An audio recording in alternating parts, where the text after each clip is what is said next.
In the summer of 1867, in a remote farming community outside Sedalia, Missouri, 8-year-old Timothy Caldwell became the subject of the most disturbing medical case study ever documented in the American Midwest. Dr. Samuel Harding, the region's only physician, filled 3 leather-bound journals with observations of a child whose behavior defied every principle of human nature known to 19th-century medicine. The boy appeared normal, even charming to casual observers, but beneath his innocent exterior lay something that medical science of the era simply could not explain. For 6 months, 3 people died in accidents around Timothy Caldwell, along with dozens of farm animals found dead under mysterious circumstances. 11 people who had all, in some way, crossed paths with a child whose smile never reached his pale blue eyes. The official records were sealed by local authorities and hidden away for over a century. But the truth about Timothy Caldwell reveals a darkness that challenges everything we thought we knew about the capacity for evil in childhood. Before we continue with the story of Timothy Caldwell and the terror that gripped Sedalia County, if this story intrigues you, make sure to subscribe to our channel and ring that notification bell so you never miss our deep dives into America's darkest historical mysteries. And please, let us know in the comments what state or city you're listening from. We love hearing from our community of mystery enthusiasts around the world.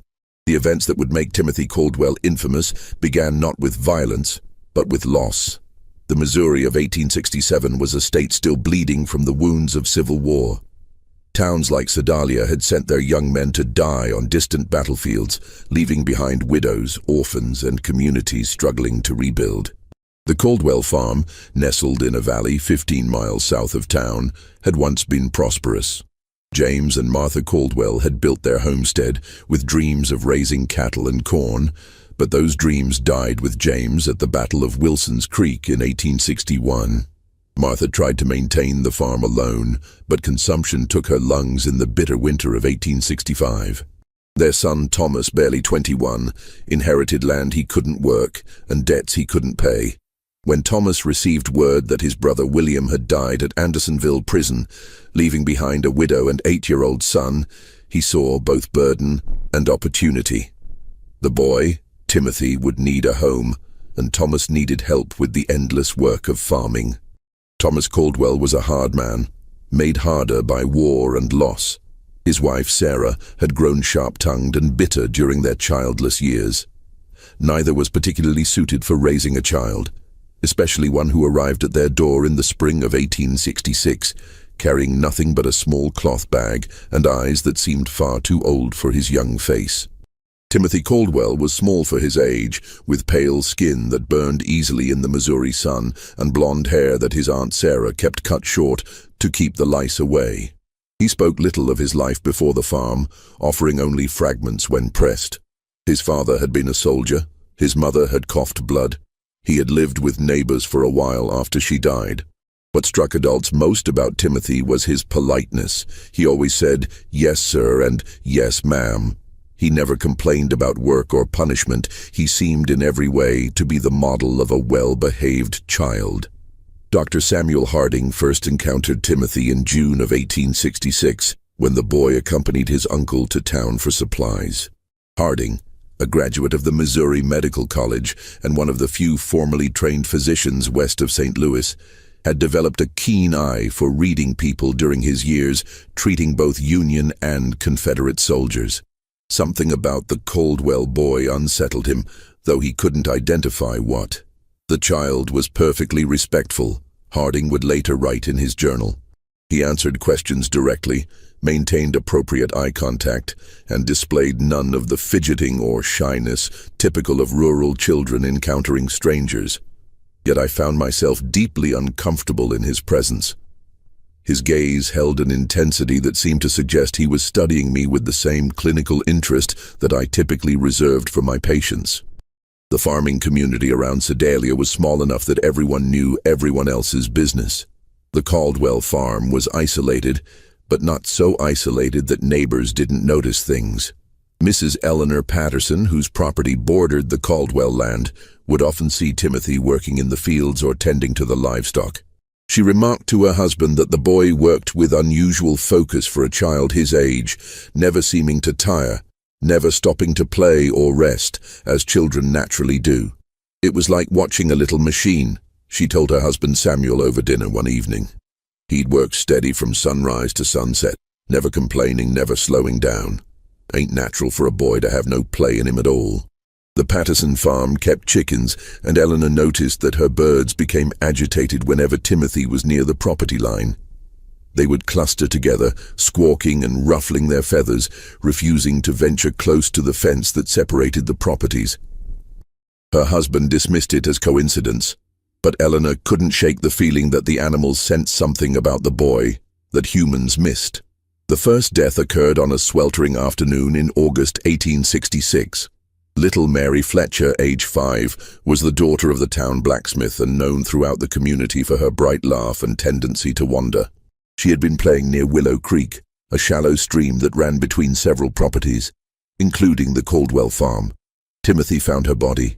He arrived at the Fletcher home just as the family was preparing for supper, his clothes damp and his face pale, with what appeared to be genuine distress. "Mrs. Fletcher," he said, his voice steady despite his obvious agitation, "I found Mary by the creek. She's not breathing." The search party that rushed to the creek found Mary Fletcher face down in water barely 18 inches deep. Dr. Harding, summoned immediately, determined that the child had drowned, a tragic but not uncommon accident in rural areas where children played unsupervised near water. What troubled Harding was not the death itself, but Timothy's account of discovering the body. The boy provided an unusually detailed description of exactly where Mary had been found, the position of her body, and the condition of her clothing. When pressed about how he had come to be in that particular spot at that particular time, Timothy explained that he had been looking for a lost calf. The boy's recall was remarkably precise, Harding noted in his journal. He could describe the exact position of the deceased child's limbs, the way her dress had been caught on a submerged branch, even the color of the water around her face. Such attention to detail seemed unusual for a child who claimed to be frightened and upset by the discovery. Thomas Caldwell, when questioned, confirmed that one of their calves had indeed gone missing that morning and that he had sent Timothy to search the creek area. The calf was found 2 days later, healthy and grazing in a meadow nearly a mile from where Mary Fletcher had drowned. The Fletcher family, devastated by their loss, received Timothy's sympathy with gratitude. He had, after all, been the one to find their daughter and alert them immediately. At the funeral, Timothy sat quietly with his aunt and uncle, his head bowed respectfully throughout the service. When the family thanked him for his quick action in alerting them, he accepted their gratitude with appropriate solemnity. "I wish I could have found her sooner," he told Mary's father, his voice carrying just the right note of regret and sorrow. But Eleanor Patterson, watching from across the church, noticed something that nagged at her for days afterward. When Mary Fletcher's mother collapsed in grief during the service, when the sight of the small coffin reduced grown men to tears, Timothy Caldwell's expression never changed. His head was bowed in apparent sorrow, but when he thought no one was looking, his pale blue eyes remained dry and watchful, taking in every detail of the scene around him. The second death came 3 weeks later. Old Henrik Larsson, a Norwegian immigrant who had worked as a logger before arthritis forced him into retirement, was found at the bottom of a rocky outcrop known locally as Devil's Bluff. The bluff overlooked the creek where Mary Fletcher had drowned, and Henrik was known to climb there regularly to check on the wild beehives he tended. Once again, Timothy Caldwell was involved in the discovery. He had been walking home from town when he spotted something unusual at the base of the bluff. "I saw Mr. Larsson's hat caught on a thorn bush," Timothy told the gathering crowd. "I called out to him but got no answer, so I climbed down to look." Henrik Larsson was dead, his neck broken from what appeared to be a fall from the top of the 40-foot bluff. Dr. Harding's examination revealed that the old man had likely died instantly upon impact. The only unusual aspect of the scene was the presence of several dead bees scattered around the body. far more than would typically be found away from a hive. Mr. Larson knew those bluffs better than any man in the county, Samuel Patterson told Dr. Harding after the examination. He'd been climbing up there for 3 years, never had so much as a stumble. Don't make sense he'd fall now. Timothy, when questioned, suggested that perhaps the old man had been stung by bees and lost his footing. He was always talking about how angry they get when you disturb them, the boy said. Maybe they swarmed him and he got confused. Dr. Harding found Timothy's explanation plausible, but something about the scene bothered him. The dead bees were all clustered in a small area directly around Henrik's body. If the old man had disturbed a hive at the top of the bluff, there should have been more evidence of bee activity along his presumed path of flight and fall. Instead, it appeared as though the bees had somehow been concentrated around the impact site. When Harding climbed to the top of the bluff to examine the beehives, he found them intact and showing no signs of recent disturbance. The worker bees were active but not agitated, going about their normal business of gathering nectar from the late summer wildflowers. The third death shattered any illusions about coincidence. In September 1866, 6-year-old Jacob Mills vanished while playing in the woods near his family's cabin. His body was found 4 days later in an abandoned well, nearly half a mile from where he had last been seen. Timothy Caldwell had volunteered to join the search party. For 3 days, Timothy searched alongside the adult volunteers, showing remarkable endurance for a child his age. He seemed to know the woods intimately, guiding searchers through areas that even long-time residents found difficult to navigate. When asked how he had learned the terrain so well, Timothy explained that he often explored the woods during his free time, looking for useful plants and herbs that his aunt could use for cooking and medicine. On the 4th day, Timothy appeared at the Mills cabin just after dawn. "I think I've found something," he told Jacob's father, his voice heavy with exhaustion. "There's an old well about a half-mile north of here. I heard what sounded like crying." The well was partially concealed by fallen logs and overgrown brush. Jacob Mills was at the bottom, alive but barely conscious, suffering from dehydration and exposure. Dr. Harding was summoned immediately, but the boy died within hours of being pulled from the well, his small body unable to recover from the ordeal. The child had been at the bottom of that well for nearly 4 days, Harding wrote in his journal. The fact that Timothy Caldwell was able to locate him in such an obscure location raises troubling questions. How extensive is the boy's knowledge of the local terrain? What other hidden dangers might he be aware of? More troubling still was Timothy's behavior during Jacob's final hours. While the Mills family maintained a vigil around their dying son, Timothy sat quietly in the corner of the cabin, apparently praying. But Dr. Harding, positioned where he could observe the boy without being noticed, saw something that deeply disturbed him. Timothy wasn't praying. His lips were moving, but his eyes were fixed on Jacob Mills with an intensity that seemed almost scientific. He appeared to be cataloging every detail of the dying child's condition. The labored breathing, the pale skin, the way consciousness flickered in and out. When Jacob finally died, Timothy's expression showed no grief or shock. Instead, there was something that Harding could only describe as satisfaction. After the funeral, Dr. Harding made an excuse to visit the abandoned well where Jacob had been found. The site troubled him for reasons he couldn't articulate. The well was indeed well hidden, concealed by natural debris that would have taken considerable effort to move. Yet Timothy had claimed to hear crying from this location, a claim that seemed improbable given the depth of the well and the amount of brush covering it. As Harding examined the scene more carefully, he noticed something that the initial rescue party had missed in their urgency to save Jacob Mills. Around the rim of the well, the debris had been arranged with unusual precision.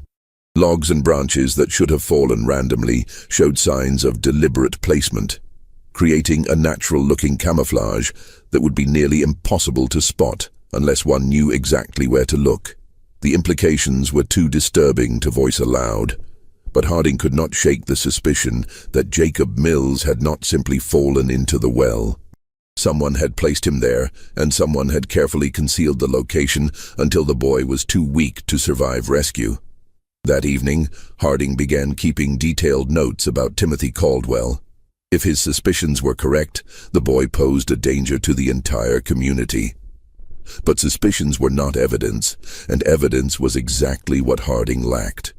The problem was that Timothy Caldwell was, by all appearances, a model child. He attended church regularly with his aunt and uncle, sitting quietly through services and reciting prayers with appropriate reverence. He worked diligently on the farm, completing tasks that would challenge many adult workers. He spoke respectfully to his elders and showed proper deference to authority figures.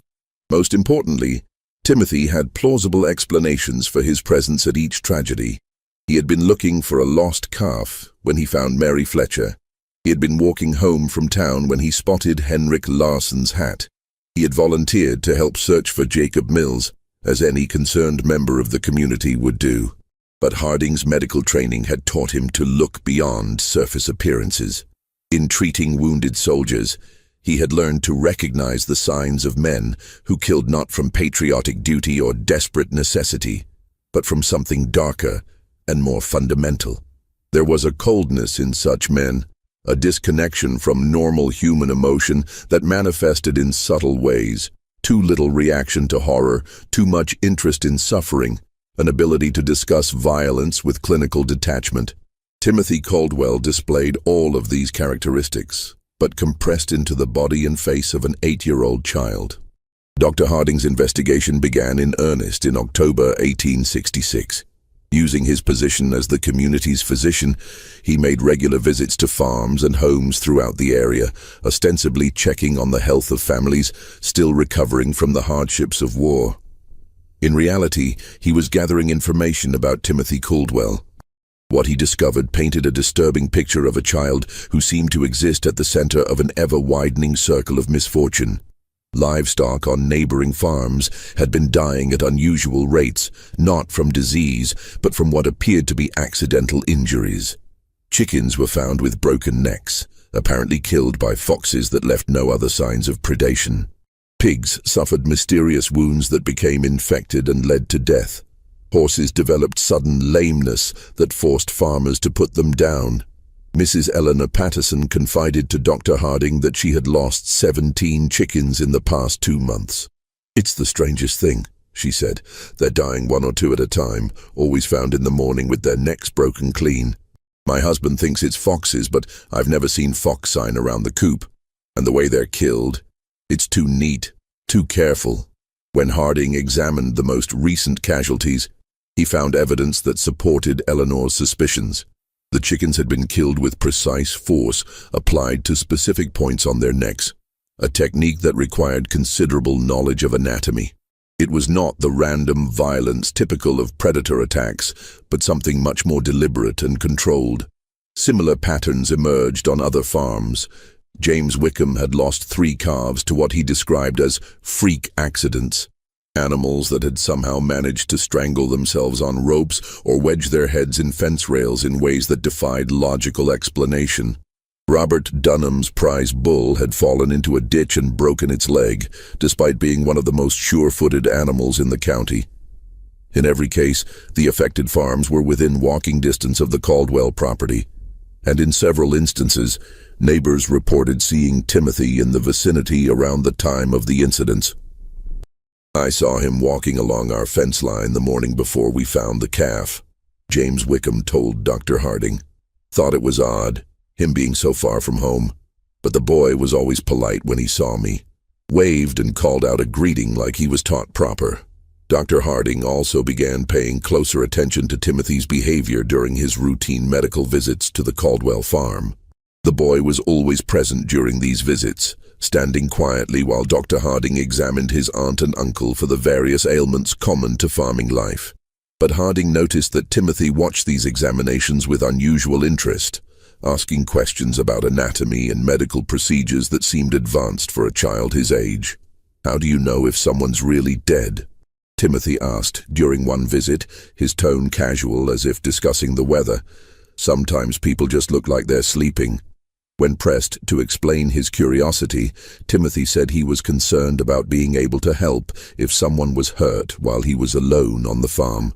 "Uncle Thomas says I need to know how to handle emergencies since we're so far from town," he explained. The explanation was reasonable, but something about the question disturbed Dr. Harding. There was a clinical quality to Timothy's interest in death and injury that went beyond normal childhood curiosity. The boy asked about the mechanics of dying, how long it took, what signs to look for, whether people could survive various types of trauma, with the same detached interest that a medical student might show when studying cadavers. During these conversations, Harding began testing Timothy's knowledge with deliberately false information, claiming that certain injuries were fatal when they were not, or that specific symptoms indicated particular conditions. Timothy never challenged these false statements directly, but Harding noticed that the boy filed away every piece of information with remarkable retention. More disturbing still was Timothy's response to Dr. Harding's stories about treating wounded soldiers during the war.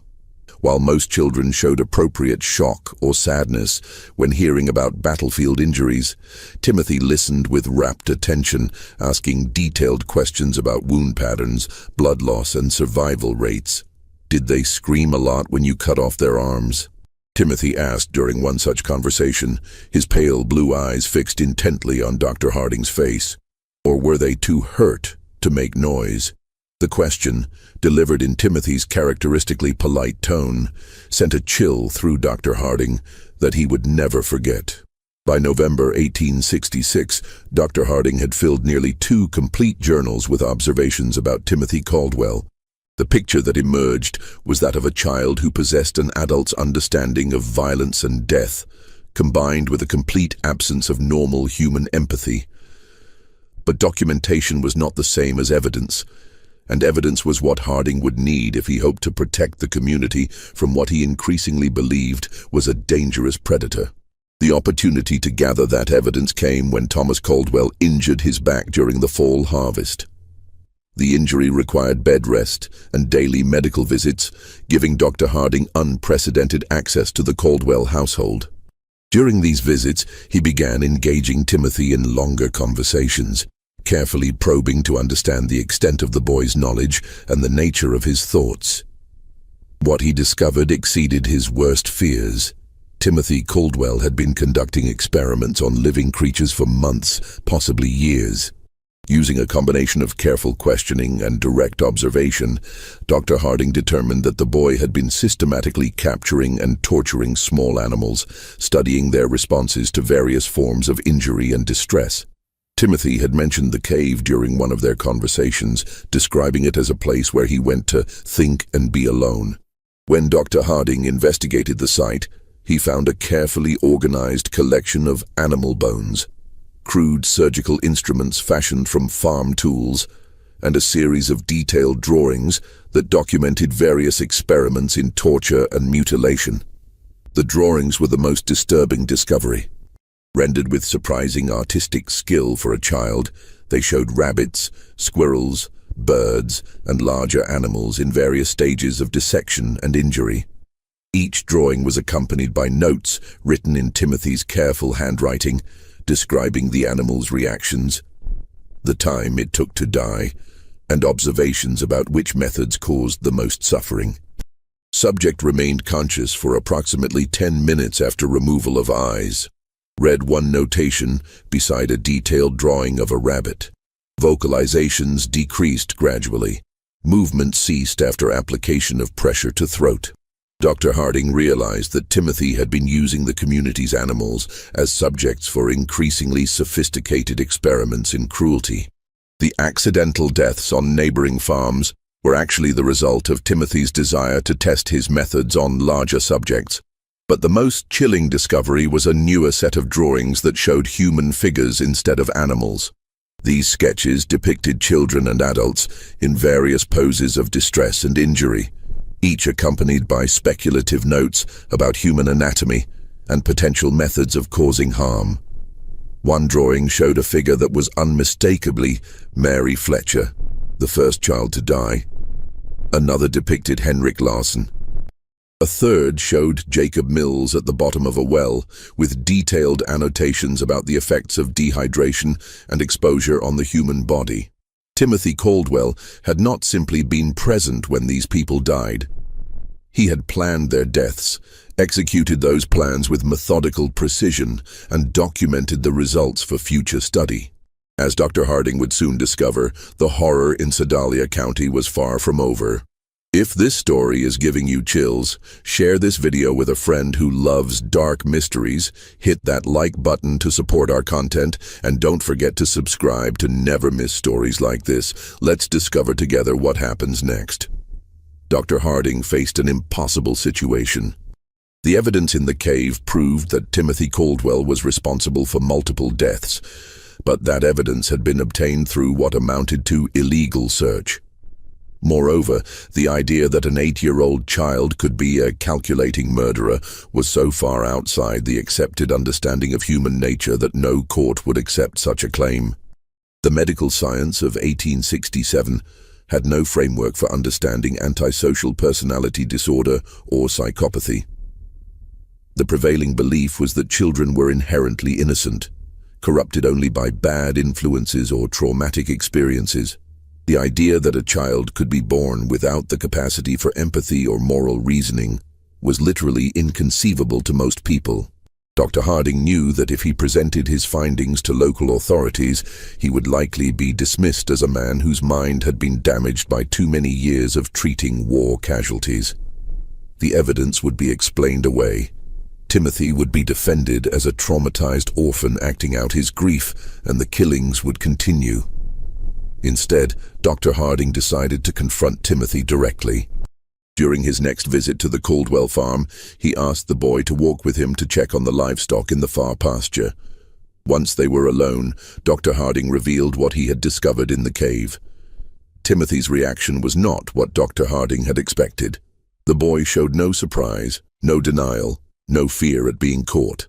Instead, he listened calmly as Dr. Harding described the drawings and notes, occasionally nodding as if confirming the accuracy of the doctor's observations.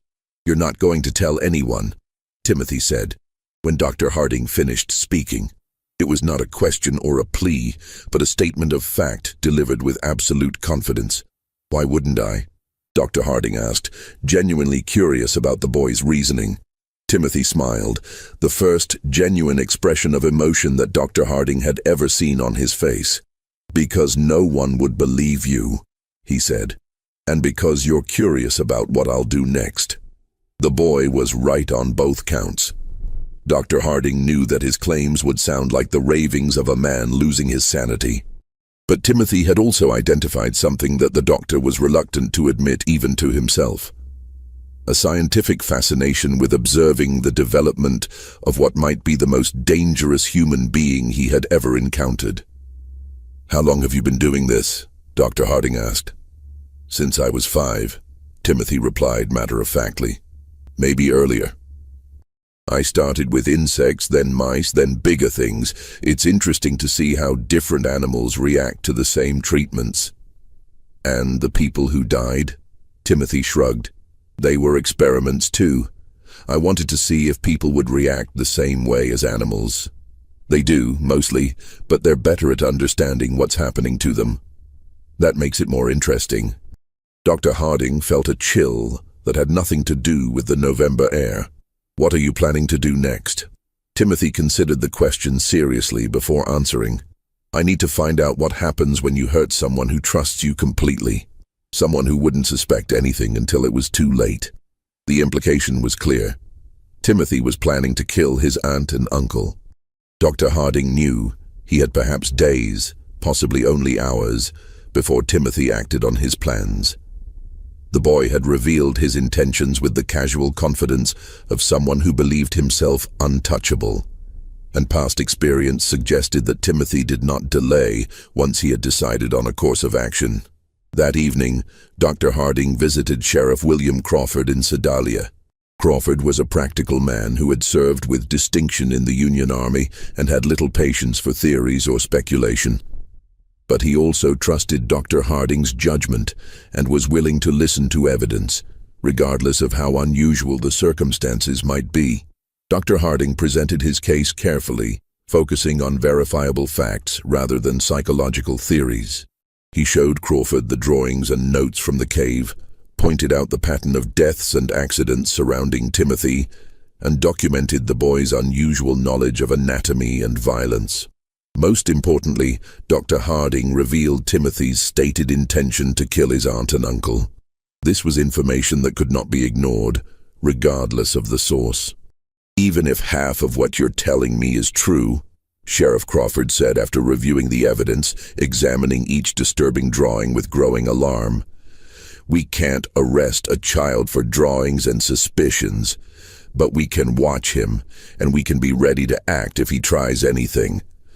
Crawford studied the anatomical precision of Timothy's sketches, noting details that even his experience as a Civil War veteran hadn't prepared him for.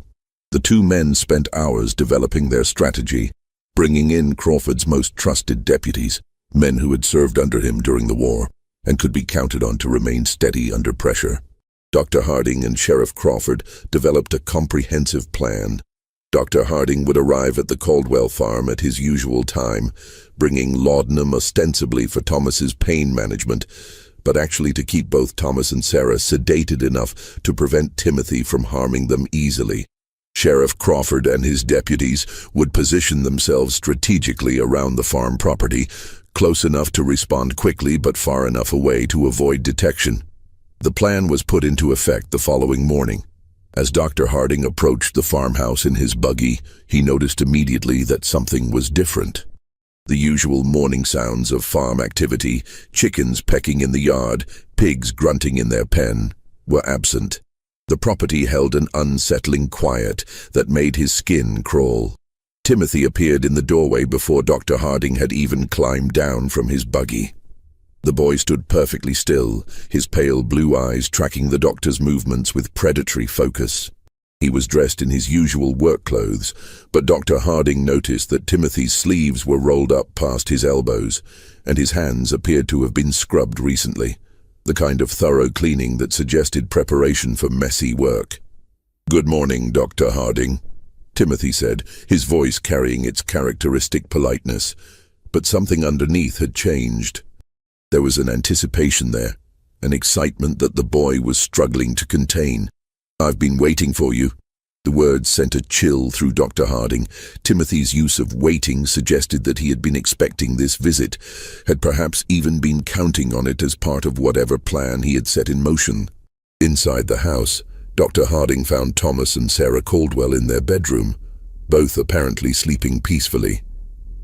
But as he approached Thomas's bed to check his condition, he noticed that the man's breathing was unusually shallow, and his skin had taken on a grayish pallor that suggested more than natural sleep. "What did you give them?"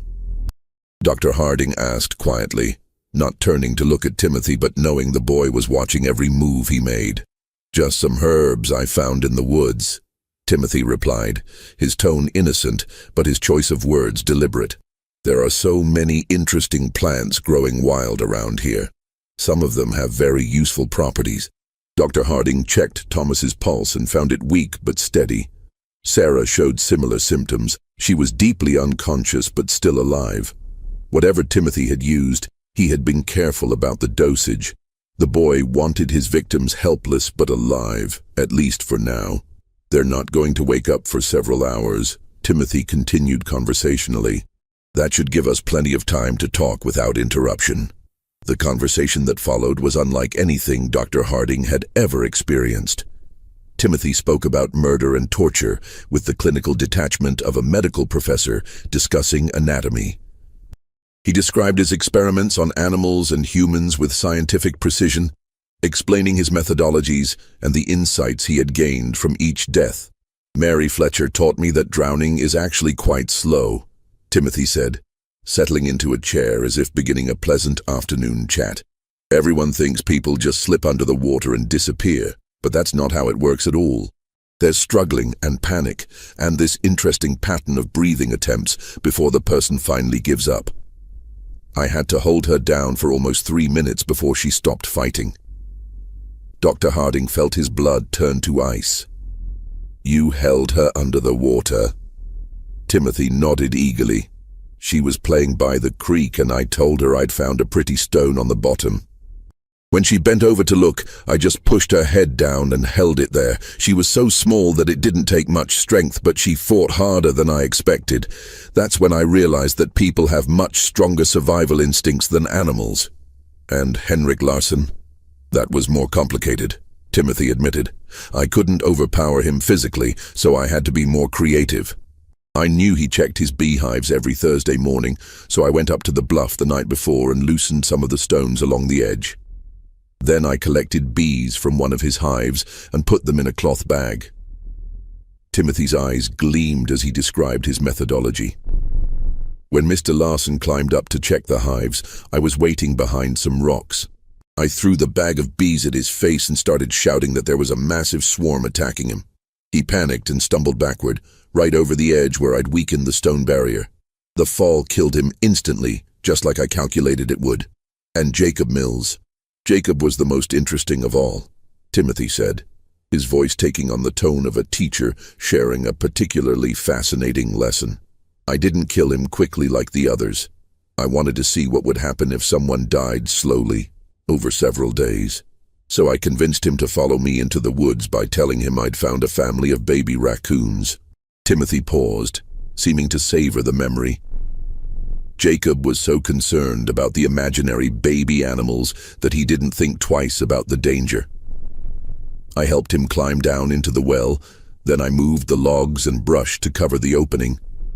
I visited him every day for 4 days, bringing him just enough water to keep him alive, but not enough to let him recover his strength. Dr. Harding realized that Timothy was no longer speaking hypothetically about future experiments. The boy had specific plans, and those plans clearly included the people currently in the house. "What are you planning to do with your aunt and uncle?" Dr. Harding asked directly. Timothy's genuine smile returned, broader than Dr. Harding had ever seen it. "That's where you come in, Dr. Harding. See, all of my previous experiments have been with people who didn't know what was happening to them until it was too late. But you're different. You understand exactly what I am and what I'm capable of. That makes you the perfect subject for a completely new type of study." As Timothy spoke, he began moving around the room, gathering items that Dr. Harding recognized as potential weapons: rope from the barn, a heavy candlestick from the mantelpiece, several sharp kitchen implements. The boy organized his tools with methodical precision, as if preparing for surgery. "I want to find out what happens when someone who knows they're going to die tries to save people they care about," Timothy continued, his excitement growing. "Will you sacrifice yourself to save Uncle Thomas and Aunt Sarah? Will you try to fight me even though you know I've planned for that possibility? Will you try to run away and abandon them to save yourself?" Dr. Harding knew that the time for conversation had passed. Timothy had revealed enough of his plans to make clear that everyone in the house was in immediate mortal danger. He drew the pistol from his medical bag and pointed it at the boy. "Step away from the knives, Timothy," Dr. Harding said, his voice steady despite his racing heart. Timothy looked at the pistol with interest rather than fear. "That's a Navy Colt, isn't it?" he asked conversationally. "I've seen pictures of them in books about the war. How many bullets does it hold?" "6, Dr. Harding replied automatically, then immediately regretted providing the information. "And how many people are you trying to protect?" Timothy asked. "There's Uncle Thomas, Aunt Sarah, yourself, and presumably the 3 law enforcement officers outside. That's 6 people if my counting is correct. So even if you shoot me, you'll have used up all your ammunition." Timothy moved closer, no longer bothering to stay out of pistol range. "You want to know how I became what I am?" he said, his voice taking on an almost hypnotic quality. "You want to understand whether I was born this way or whether something made me this way. You want to know if there are others like me and how to recognize them before they start killing." Each statement was true, and Timothy's ability to identify and exploit Dr. Harding's intellectual curiosity was as frightening as his capacity for violence. The boy understood people well enough to predict their behavior and manipulate their responses, even when they knew they were being manipulated. The confrontation came as Timothy approached his sleeping uncle with a length of rope in his hands. Dr. Harding stepped forward to intervene, but Timothy moved with surprising speed and strength, producing the kitchen knife and slashing at the doctor's arm. The struggle that followed was brief, but violent. Timothy fought with the desperate ferocity of a cornered animal, using the knife with skill that spoke of considerable practice. The boy was smaller and weaker than Dr. Harding, but he was also faster and more agile, and he fought with the calculated precision of someone who had studied anatomy extensively. Dr. Harding managed to grab Timothy's wrist and twist until the boy dropped the knife, but Timothy immediately produced another blade from his clothing. It became clear that the boy had prepared multiple weapons and positioned them strategically throughout the house. The sound of their fight brought Sheriff Crawford and his deputies running from their concealed positions. They burst through the back door to find Dr. Harding struggling with Timothy, while Thomas and Sarah Caldwell lay unconscious on their bed, apparently unaware of the violence occurring around them. Deputy Mitchell quickly subdued Timothy, while Dr. Harding caught his breath and checked on the unconscious couple. When the dust settled, Timothy Caldwell sat calmly in the corner of the room, his clothes torn and his face bloodied, but his pale blue eyes still holding that same cold intelligence that had first disturbed Dr. Harding so many months earlier. "You can't prove anything," Timothy said as the deputies secured him with ropes. "Nobody will believe that a child did all those things." Sheriff Crawford looked down at the boy with a mixture of disgust and fascination. "Maybe not," he said, "but we don't have to prove everything. Attempting to murder your family is enough to see you locked up, regardless of your age." Timothy smiled at that, the same genuine expression of emotion that Dr. Harding had seen the day before. "You won't hang me," he said with absolute confidence. "I'm too young and I'm too interesting. Someone will want to study me instead." Just when we thought we'd seen it all, the horror in Sedalia County intensifies. If this story is giving you chills, share this video with a friend who loves dark mysteries. Hit that like button to support our content. And don't forget to subscribe to never miss stories like this. Let's discover together what happens next. Timothy Caldwell was wrong about his fate, but right about the impossibility of proving his crimes. When Sheriff Crawford attempted to present the evidence from the cave to county prosecutors, he encountered exactly the resistance that Dr. Harding had predicted. The drawings and notes were dismissed as the products of a disturbed child acting out trauma from his parents' deaths. The pattern of accidents and deaths was attributed to coincidence compounded by Timothy's unfortunate habit of being helpful during emergencies. The attempted murder of Thomas and Sarah Caldwell, however, could not be explained away. 3 law enforcement officers had witnessed Timothy attacking his sleeping relatives with clear intent to kill. Even the most sympathetic observers could not argue that an 8-year-old boy would attack family members with a knife unless something fundamental was wrong with his character. The legal system of 1867 had no framework for dealing with violent children. Timothy was too young for adult prosecution, but too dangerous for simple placement in an orphanage or reformatory. The case created unprecedented challenges for Missouri's justice system, attracting attention from legal scholars and medical professionals throughout the region. After weeks of legal wrangling and consultation with experts from as far away as Boston and Philadelphia, a compromise was reached. Timothy would be remanded to the custody of the Missouri State Hospital for the Insane in Fulton, where he would be studied and treated by the most advanced alienists available in the region. The decision satisfied no one completely. Prosecutors wanted Timothy tried as an adult for murder, while defense attorneys argued that no child so young could be held responsible for his actions. Medical professionals were divided between those who believed Timothy could be rehabilitated and those who considered him incurably dangerous. Dr. Samuel Harding volunteered to accompany Timothy to the hospital and remained there for 3 months, documenting the boy's behavior and working with hospital staff to develop understanding of what they were dealing with.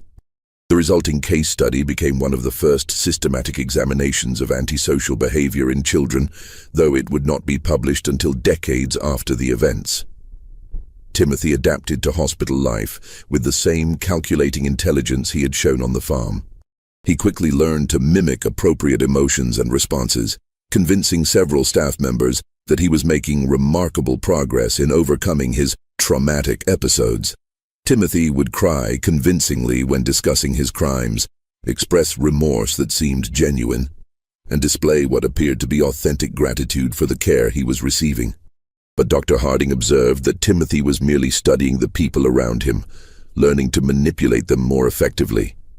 The boy had created what amounted to a comprehensive catalog of human emotional responses, and he could reproduce these signals with remarkable accuracy, despite feeling none of the underlying emotions himself. The subject displays remarkable cognitive abilities, coupled with complete absence of genuine emotional response, Dr. Harding wrote in his detailed reports. He has learned to simulate normal human reactions with sufficient skill to deceive casual observers, but extended observation reveals the performance to be entirely artificial. Timothy understands happiness as the face people make when they want something good to continue, and sadness as the face people make when they want others to help them. But he has never actually experienced either emotion himself. Dr. Harding's evaluation also revealed the extent of Timothy's violent fantasies and future plans. When the boy believed he had gained Dr. Harding's trust by pretending to be fascinated by the scientific approach to studying human behavior, Timothy began sharing ideas for future experiments that made his past crimes seem almost restrained by comparison. He has developed elaborate scenarios for testing human responses to various forms of psychological and physical torture, Dr. Harding reported confidentially. His plans demonstrate remarkable creativity and attention to detail, as well as a sophisticated understanding of human psychology. If he were allowed to mature and gain additional resources, he would likely become one of the most dangerous individuals in American history. The hospital records show that Timothy remained at the facility for 18 months. During that time, several unexplained incidents occurred that bore the hallmarks of Timothy's methods. Other patients were found dead in circumstances that suggested accident or natural causes, but which showed patterns of deliberate planning when examined carefully. 3 elderly patients died from apparent heart failure after interacting with Timothy, though all had been in relatively good health previously.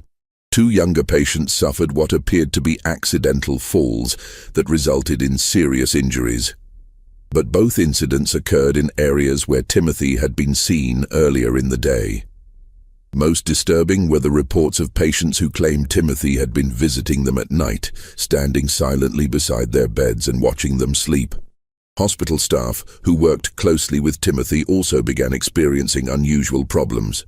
Several nurses reported persistent nightmares after spending time with the boy, dreams that often featured detailed scenarios of violence and death. 2 attendants requested transfers to other wards, claiming that they felt constantly watched, even when Timothy was supposedly confined to his room. Dr. Martha Fitzgerald, who had been brought in to provide additional expertise in treating Timothy, discovered that the boy had been keeping a secret journal. Timothy had convinced one of the nurses to provide him with paper and pencil for therapeutic writing exercises, claiming that recording his thoughts and feelings would help him process his emotions more effectively. The journal appeared to contain exactly what Timothy had claimed: daily entries describing his thoughts, his regrets about past actions, and his hopes for future rehabilitation. The writing was appropriately childlike in its language and emotional content, and it painted a picture of a deeply troubled but fundamentally redeemable young person struggling to overcome traumatic experiences. But Dr. Fitzgerald's training in European psychiatric techniques included familiarity with coded communication systems. When she applied analytical methods to Timothy's journal, she discovered that the innocent-seeming entries contained a sophisticated cipher system. The decoded messages revealed Timothy's true thoughts and plans in disturbing detail. Rather than experiencing remorse or rehabilitation, he was conducting a systematic study of the hospital, its staff, and its security procedures. His goal was not merely to escape, but to use his time in confinement to develop more advanced techniques for manipulation and murder. Day 47. Dr. F believes my tears during today's session were authentic. Read 1 decoded entry. Her response pattern indicates increased sympathy and reduced suspicion. Estimate 3 more weeks of consistent performance will be required to establish sufficient trust for physical contact during sessions. The discovery of Timothy's coded journal led to an immediate tightening of security procedures and a reduction in his contact with hospital staff. But Timothy adapted to these changes with characteristic flexibility, shifting his focus from manipulation to information gathering about hospital routines and potential escape routes. In the summer of 1868, Timothy Caldwell disappeared from the Missouri State Hospital under circumstances that were never fully explained. The official investigation concluded that he had somehow managed to escape during a transfer between buildings, despite being under constant supervision by multiple guards. Dr. Harding suspected that Timothy's escape had been far more sophisticated than the official report suggested. The boy had demonstrated remarkable patience and planning ability throughout his confinement, and it seemed likely that he had spent months preparing for his departure. Evidence discovered after Timothy's disappearance suggested that he had been manipulating the facility staff far more successfully than anyone had realized. Several guards reported having made small policy exceptions for Timothy in the weeks before his escape, allowing him slightly longer exercise periods, providing him with additional reading materials, making minor adjustments to his daily routine that individually seemed harmless, but collectively may have created opportunities for escape. He spent 1.5 years studying that facility and its personnel, Dr. Harding wrote in his final report on the case. By the time he made his move, he understood the psychology of every person who worked there better than they understood themselves. His escape wasn't an act of desperation, it was the culmination of a carefully executed plan. In the months and years following Timothy's disappearance, Dr. Harding began collecting reports of suspicious deaths and accidents throughout the Midwest. Many of these incidents bore hallmarks that seemed consistent with Timothy's methods. Carefully staged accidents that resulted in death, evidence of systematic torture of animals, and the presence of a child who seemed unusually helpful and emotionally mature. The challenge was that Timothy would now be older, potentially strong enough to overpower adult victims, and certainly sophisticated enough to avoid the mistakes that had led to his original capture.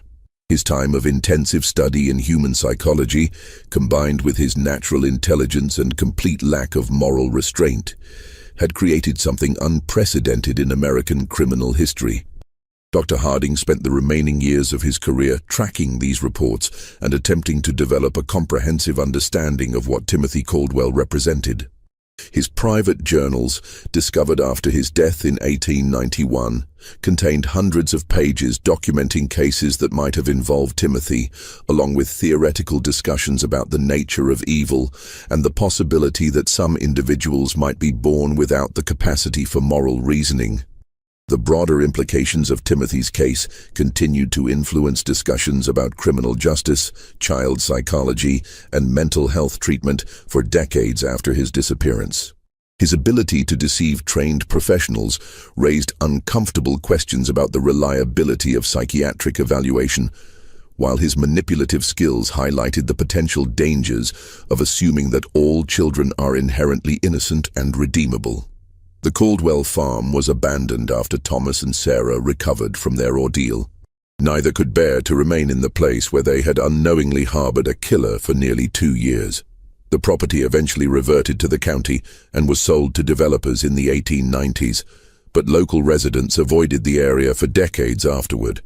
The cave where Timothy had conducted his experiments was sealed by Sheriff Crawford shortly after the boy's arrest, but the location was never forgotten by those who knew of its significance. Local legend claimed that the cave was cursed and that animals would not graze in the surrounding area.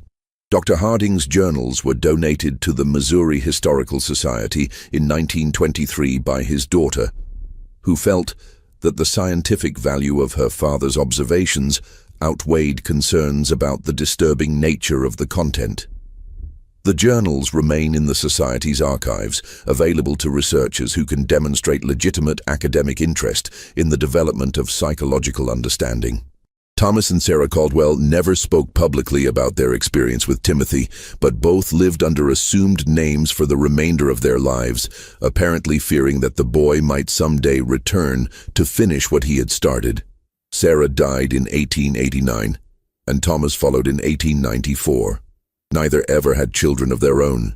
In his final journal entry, written just days before his death in 1891, Dr. Harding reflected on the broader implications of Timothy's case.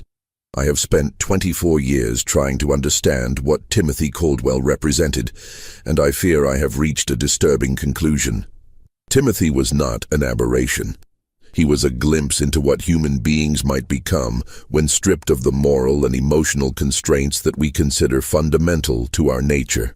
If he survived to adulthood, then somewhere in America, there walks a man who understands human psychology better than any trained professional, who can manipulate people with supernatural skill, and who views the rest of humanity as nothing more than subjects for experimentation.